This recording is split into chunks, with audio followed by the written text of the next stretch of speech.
On the Fringe with Dan, RadioStyle. Hope everybody out there's having themselves a great day. We got some drops I want to go through from the past that I think might help shape our understanding of the very near immediate future. A lot of information's getting presented to us all over the place, and a lot of shenanigans are happening every which way around us. There's misinformation, there's intentional information.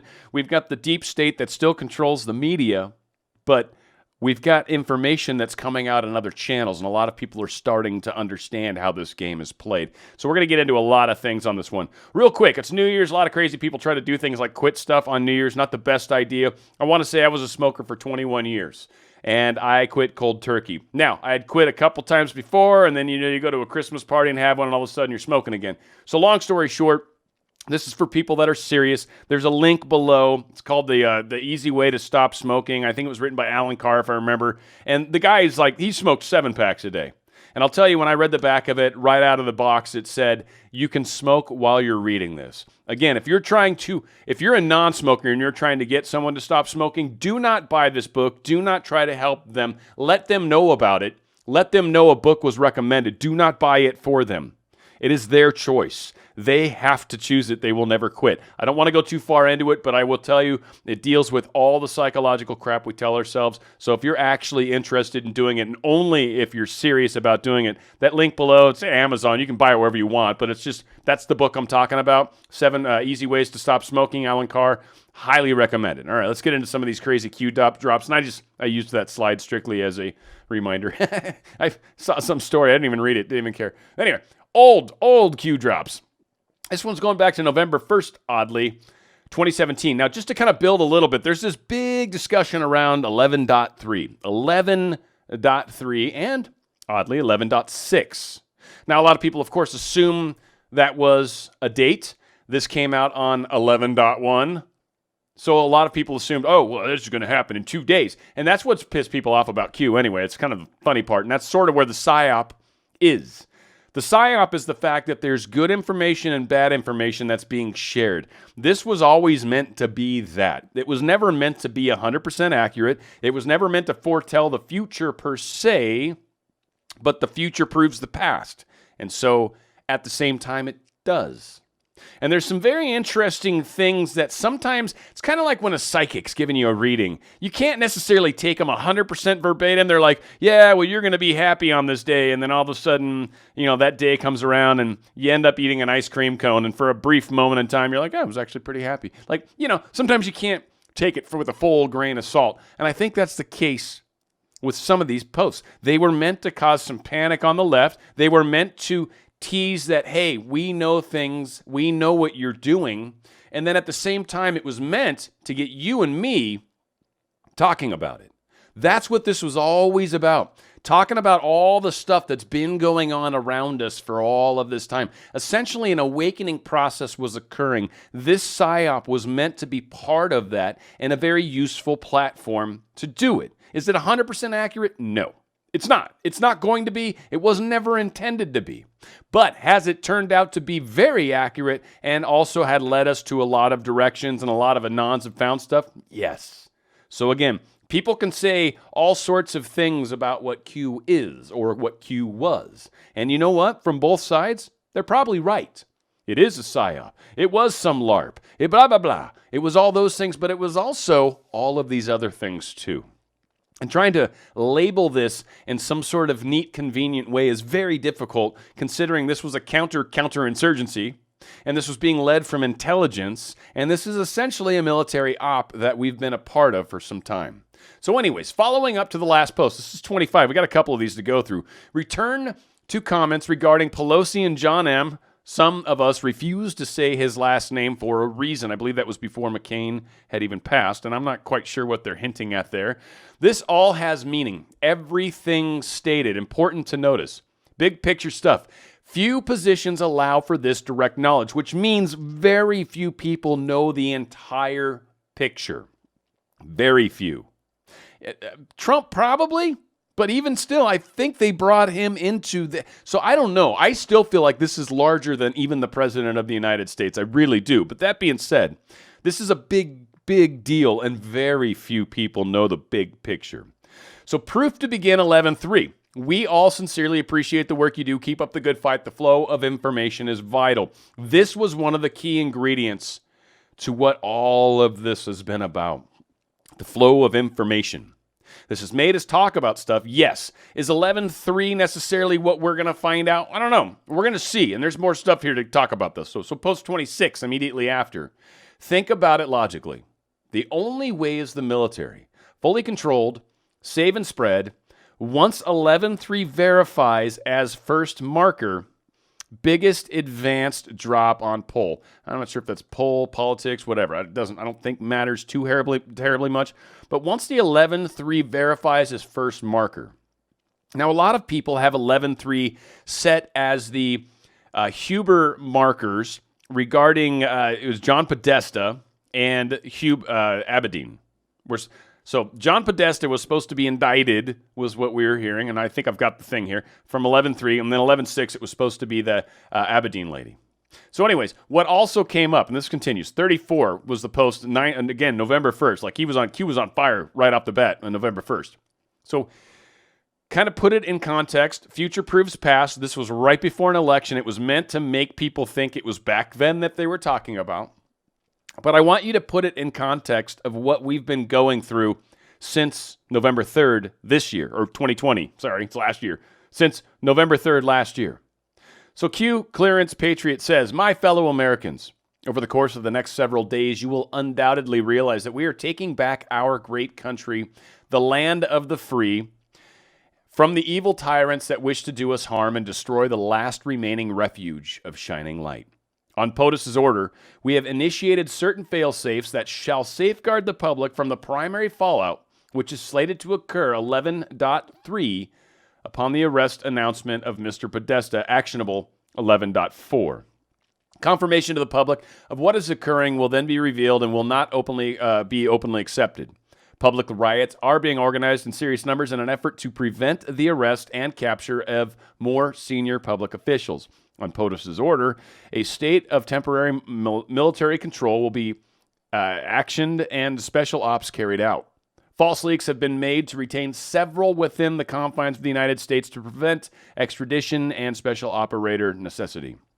Rest assured, the safety and well-being of every man, woman, and child of this country is being exhausted in full. However, the atmosphere within this country will unfortunately be divided, as so many have fallen for the corrupt and evil narrative that has long been broadcast. We will be initiating the Emergency Broadcast System, the EMS, Emergency Management System, during this time in an effort to provide a direct message, avoiding the fake news to all citizens. Organization and or people that wish to do us harm during this time will be met with swift fury, thinking Iran right now. Certain laws have been pre-lifted to provide our great military the necessary authority to handle and conduct these operations at home and abroad. So we've got troops set up all over the place. We've got them off the coast of our own country, just kind of making sure that we're safe, right? But on top of that, everything's in place to allow the movement of troops if necessary. I say if necessary because I kind of think that's possibly how this will play out. We'll see. Everyone's been given a lot of rope to make decisions last minute. A lot of people have decisions whether or not they want to change teams. And I believe, truly believe in my heart, that a lot of people that are, quote, changing teams aren't going to show that card until the day of. I'm hoping. I'm expecting 11.6 to have a number of people show up both in the House and the Senate. Got some stories to kind of dig into that a little bit, so I'm not trying to go just totally crazy here. But one thing that continues on, post 15-17, this was June 16th, about 6 months later, 7, 8 months later, whatever. So regarding, read last post, that's not so important, but Huber started November. So it's one thing to keep in mind. So it's the whole 11.3, 11.6. Huber started November. What else was slated to happen in November? 11.3, Podesta indicted. 11.6, Huma indicted. Huma Abedin, I believe. Do they know? Now, down here we got IG started long before Huber setting the stage, which is true. The IG is FBI. So the IG started this whole thing a long time ago. And it's very important to pay attention to how this was. So the IG was going to stay behind that FBI wall, right? They had a lot of cover there. They had a lot of people that were going to keep anything from ever coming out. The FBI was a wall. We knew that. Comey wasn't going to share anything. When Huber came in, he was DOJ. He was not a DC swamp creature. So why does it matter, right? It's a big, important difference. He was separated. He was under Barr. I've got a little story here in a second. So again, all of this was strategic. All of this was important. All of this is meant to bring information together. And when the time is right, to snatch, to grab, to attack, to strike, whatever the case is. You do it at once. You do a blitzkrieg. You only get this one opportunity to make this happen. And when you think about when's the best times to try to make something like this happen, well, the 6th is definitely on that list, right? Wouldn't you think? Wouldn't you think the day that you get all of the people lined up in the same building and you get an audience to be able to do the right thing if you present them the information, the facts, the real information, and then see what they choose to do. And then post that decision, because once they've voted their conscience, if you will, they're locked into that vote. And if they voted for the Patriots, they're going to be allowed to continue in the new government. If they voted for the deep states, they possibly, just a hunch, will be arrested that same day. Not saying they are. I am not saying this is what's going to happen, but I am saying a lot of information is coming around all of this. So someone comes back and says, to those of you who are not getting it, 11.3 is when Huber made a sealed indictment, and 11.6, another sealed indictment, was also created at that point. So, of course, got some credit here. Q says, well done, Anon. Shows commitment. So right off the bat, 11.3 was kind of meant to be a decoy. I don't think right now with the election at stake that necessarily the Hillary Clinton email scandal is the biggest priority. But all the Russia stuff and all the fact that they literally spied on Trump's campaign and have done everything along the way to try to keep him from staying in office, that does tie in. So Huber, whatever, has been very quietly involved. In fact, so quiet, it's actually pissed off Congress. Even Jim Jordan, Doug Collins, guys that we like, they wrote a paper to him, or a note, or whatever they call it, right?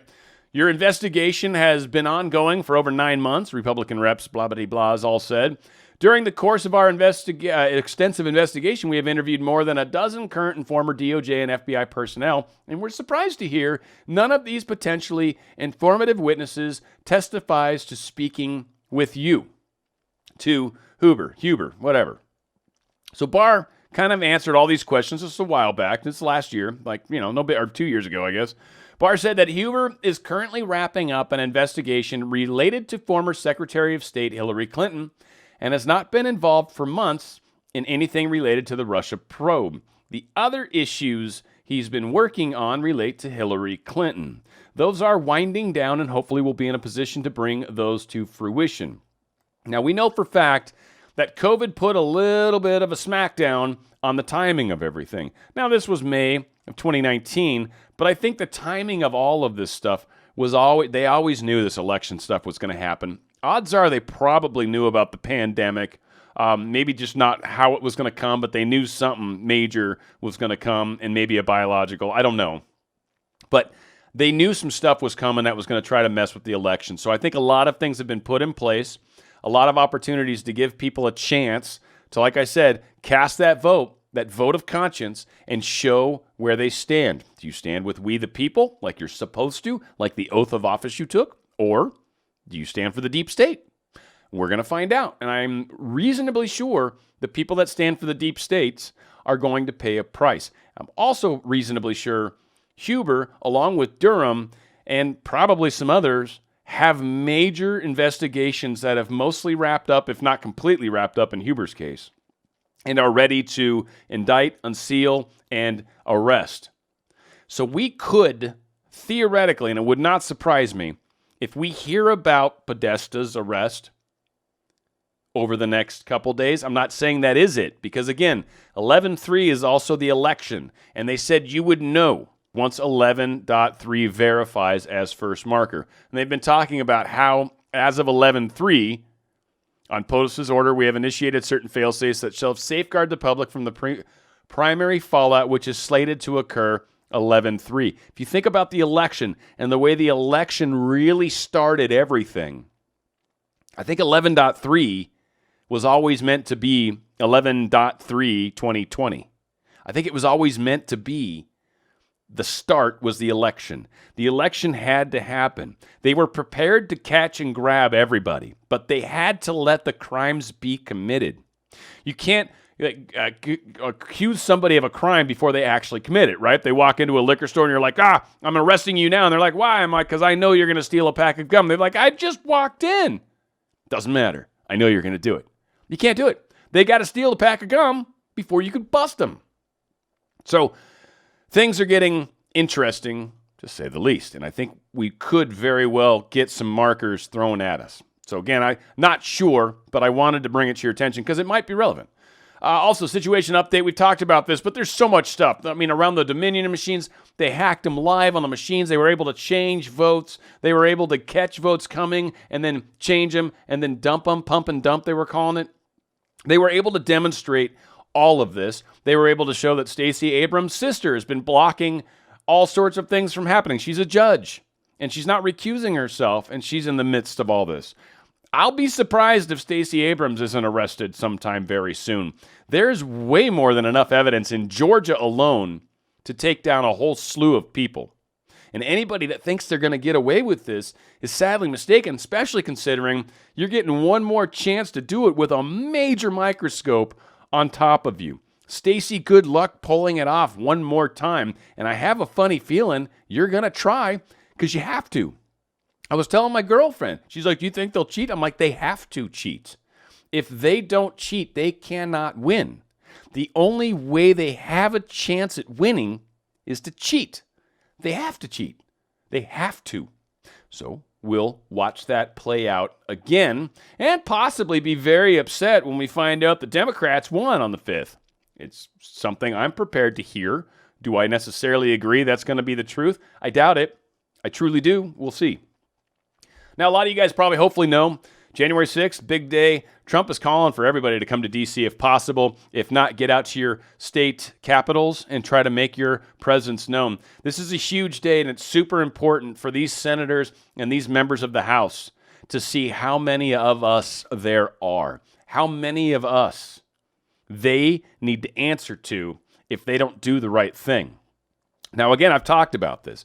We've got all sorts of people that are supposed to vote. And I'm going to get into that. I got a couple stories. But the question is going to be the Senate and who all on the Senate is going to come forward. We just need one. And one's good. It'd be great to have one. I have a feeling we're going to have way more than one. I really do. I think it'll be something like 5 to 10 senators that'll actually object because it will be, one, the right thing to do, two, extremely popular with those of us paying attention. Something to consider. So we'll see. We'll see how that plays out. Now, Trump is, to me, acting like a man that's going to continue to be president. He's still being presidential. He's still doing presidential things. He's still passing laws and making sure he's looking out for America number one. Even though Biden said the second he's in office, after he mumbles his way through the testimony or swearing himself in, he's immediately going to, wheel himself on his walker to the White House and then dictate to somebody to sign an executive order because he probably can't do any of these things on his own. I don't think so. I doubt he could tie his shoes. That being said, he's going to undo everything Trump's done. I don't think that's going to happen. But the New York Stock Exchange was told that they need to delist 3 Chinese telecom giants. Telecom giants. To comply with a U.S. executive order that's restricting the public listings of companies identified as affiliated with the Chinese military. Companies that are owned by the Chinese military. Welcome to how the Communist Chinese Party functions. And then when you think about Twitter, Facebook, Alphabet, agency, you start to realize we do the same thing, don't we? Not any different. That being said, China Telecom, China Unicom Hong Kong, and China Mobile will all be suspended from trading between January 7th and January 11th. For some reason, I feel like that's an interesting little time marker too, because I almost feel like the 6th has to come and go. And a lot of us are going to be like, well, nothing happened, and they voted Biden in. I truly am, I am prepared for that. that's going to suck, but I am prepared for everybody to mark their final ballot and see where Pence lies on that. Does Pence do the right thing? There's a lot of questions around that, and that's actually one of the big questions I was asking about here. In a second. Trump's extending the restrictions for temporary workers, by the way, for the visa program. So, again, more great continuing on with that same, he's in office. He's planning on being president. Now, the contingent election. Trump's advisors agree that Pence can throw out the Arizona, Pennsylvania, Wisconsin, Michigan on January 6th. This is what I was referring to. And the big question is, can he, can't he? Nah, I don't really think that matters. Does he? Does he? Now, to Pence's credit, initially he was going to take a journey out to Israel in a couple places. This could be taken a couple ways, but it was spun intentionally by the deep state to make it look like he was trying to escape after he bails on Trump's vote. Or he was planning on doing what he was supposed to do, and knowing full well that we were going to continue on with another administration of 4 years, he was going to get back to work. And so there's kind of two ways to look at that. Now, he canceled the trip because it did have bad optics. Kind of shows he doesn't want people to think he's bailing out on Trump. So it also makes me think that he's going to probably do the right thing. And again, we have to see. There's a lot of people that are like, I don't trust Pence. I don't know who to trust. I will say, I'm pretty sure I trust Trump. I've seen him do it time and time again. Outside of that, Pompeo, there's a couple of these guys I actually feel like I trust. And I liked Barr. And I actually believe Barr took care of what he was there to take care of. Now, did he wrestle everything away from the FBI? I think that's just too big a monster to handle in that short a period of time. But did he wrestle away key things from them and make sure that they had someone a little bit more accountable in office with Wray? Maybe. But I think he did a lot of other things with the Department of Justice, with these attorney generals, with these cases with Durham and Huber. So all these things are continuing on. And so, again, will Pence do what he's supposed to? Don't know. And the other side of this, by the way, because this is important, and I still think this is going to play out on the 6th, and the courts are probably going to get involved. And again, everything's got to play out. Maybe it drags on. Maybe it continues on through the 7th to the 11th. Really, the 20th is what matters. All of this is unprecedented, so who knows how this plays out. But what a lot of people are talking about, and Gomer's lawsuit has more to do with, all right, let's say somebody does throw up their hands. We got someone from the House and someone from the Senate, and they say, we object. Then what? How do the votes work? Who does the votes? Do you break it down by legislature? Do you let Congress do it? How do you decide? Does the vice president have any authority in all this? And the fact is, as this guy was talking about, this is actually a really good interview. It was 45 minutes. I watched the whole thing, or listened to it anyways.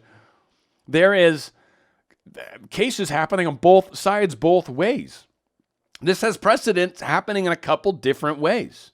And so it's going to be very interesting to see. And I think one of the key things they've been trying to say is, do they let the House state by state vote as every House member within that state will vote for the state? Or do they decide like one person that does the...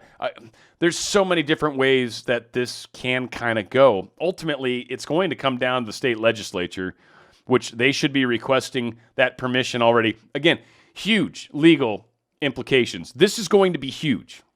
No matter what, probably one of the biggest court cases in my life for sure. And I don't know, this is way bigger than like Roe v. Wade or anything crazy like that. This is just miles, crucible moment, as Flynn keeps telling us. So crazy stuff.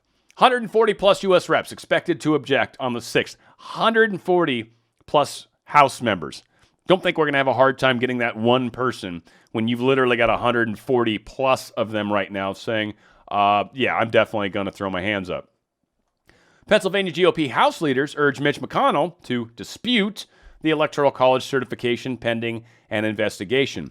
Now, wouldn't that be interesting? Because right now he's taken a lot of flack. And I think for the most part, at least during Trump's administration, I don't know, I was reasonably happy with what he did. They got a lot of judges pushed in. They did the Comey Barrett very quickly. And again, if you think about that whole thing, Ruth Bader Ginsburg died when she did, just barely 30, 40 days out. Not enough time to replace a Supreme Court justice. Odd her timing, and then the expectation was that we would go into this election cycle knowing full well what was going to happen with a 6-party Supreme Court, which means there's no tiebreaker, there's no 7th person. So it was done kind of weirdly, I think intentionally. And then the fact that Trump still filled that seat as quickly as they did, and that Mitch McConnell played a role in that might be saving our republic. So again, he's tied into a lot of stuff, no question. He's got some Chinese smell on him. Maybe that's just the soy sauce he had last night and spilt on his tie. I'm not sure. But there's a little bit of something going on. So we'll see. We'll see what side he chooses.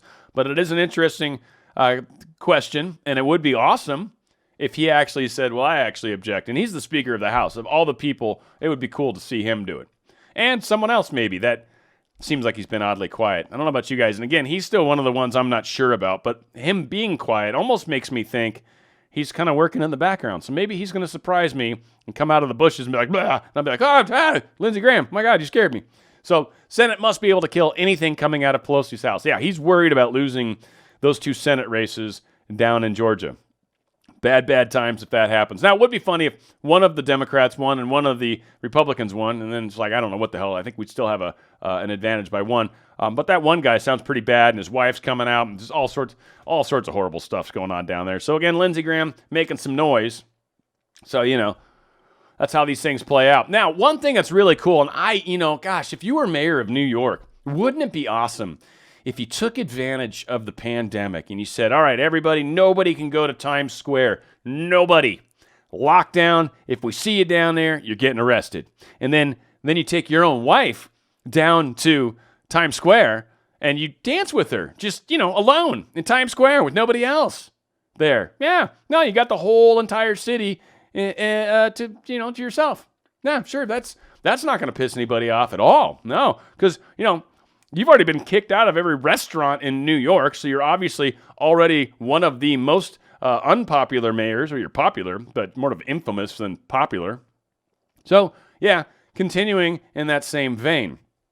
Now, it's interesting because we've got people like this, we've got parents that are hypocrites like this, and they're raising kids that do some, really bad stuff. I don't know if you guys heard about this little thing in New York, and I don't necessarily, I'm going to play with the volume down just because it's not all that relevant. But this is what happens when you raise your kids to not respect authority, to not respect others, to not respect people that have money, to not respect anything, to not respect something that's not yours. This is what you get. Now, fortunately, a bunch of these little rascals got arrested. They're all like underage, like 15-year-olds and stuff like that. A bunch of these guys got busted. Of course, no one knows what their names are, and nor should they. But this is absolutely unacceptable behavior. Don't care if you're angry, but they're just a bunch of kids driving around on bikes and just circled the car and decided, what the hell? And there you go.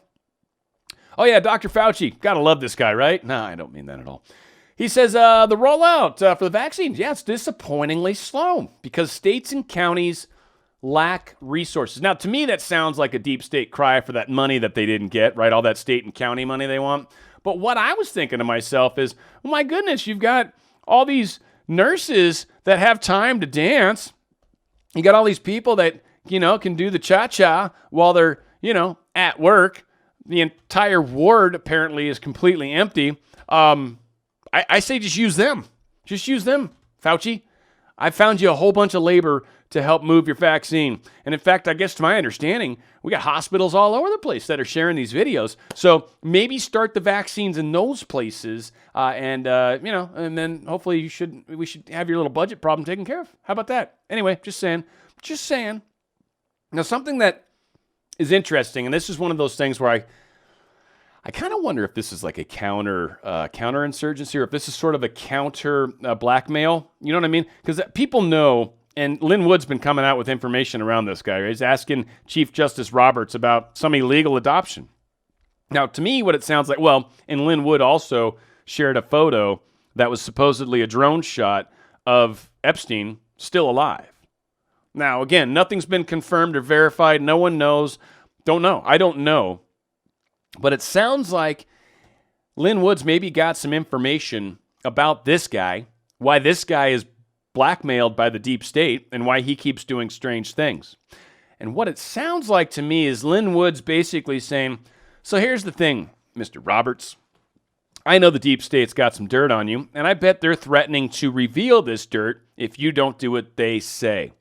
And Lynn Woods basically saying, and here's the other side of it. You either take that chance, knowing full well you got a lot of patriots right now that are going to have your back if you choose correctly, or if you keep siding with the deep state, we're going to release that information to the public. Either way, you're hosed. What side do you want to choose?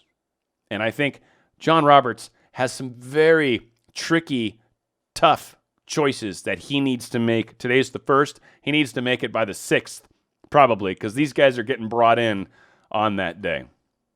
Now, last and certainly not least, I like this chick a lot. I forget her name. Doesn't really matter. Melissa Carone. She's awesome. Who the hell do you think you are, is what she's saying. Because I don't know if you guys heard this, but the Dominion's threatening a lawsuit against her. And I don't know if you guys had heard, but they told her that she needed to have, hold on to all of her phone records. You better not delete anything. You better not delete any conversations you've had with Trump's lawyers or Giuliani or any legal counsel. It's like, you can't do that. You can't try to just take my personal information and F you. That's basically what she's saying. F you. If I want to delete it, I'll delete it. If I want to keep it, I'll keep it. I'm certainly not going to make any decisions based off of your stupid lawsuit. I love this chick, man. Love this chick. She's awesome. She's putting it all on the line. Her reputation, everything. That's a patriot. This chick's awesome. Melissa, you are awesome. Proud of you. Proud to you. That's how my girlfriend would say it. So again, folks, a lot's coming up. I think we got some potential markers going to be showing up. I'd be paying a lot of attention over the next couple days. Trump's got some major crap up his sleeve. We're about to see some Trump cards played out. We got the election that's going to play out, probably weirdly. Be prepared. Don't think it's over at that point. Again, I know it sounds crazy. It's never happened before. Yeah, and we've never taken the deep state out of our world before either. This is a big one-time shot that we all get. Stay the course, stay focused, stay together, stay united. And most importantly, remember, this is not a Democrat-Republican fight. It's not. There are some crap swamp people on the Republican side, and there are some good people on the Democrat side. This is a deep state, freedom patriot thing. And that's how we've got to see this, because people are waking up over on the left every single day, and we need to be able to embrace them. And we've got some muckery on the right that we still need to get out of our ranks. So we need to understand this is a little bigger than just politics. This is the world. This is our lives. This is our freedom. This is insanely huge. Cannot state that further. So again, united we are strong. Where we go one, we go all. It's on the Fringe with Dan RadioStyle.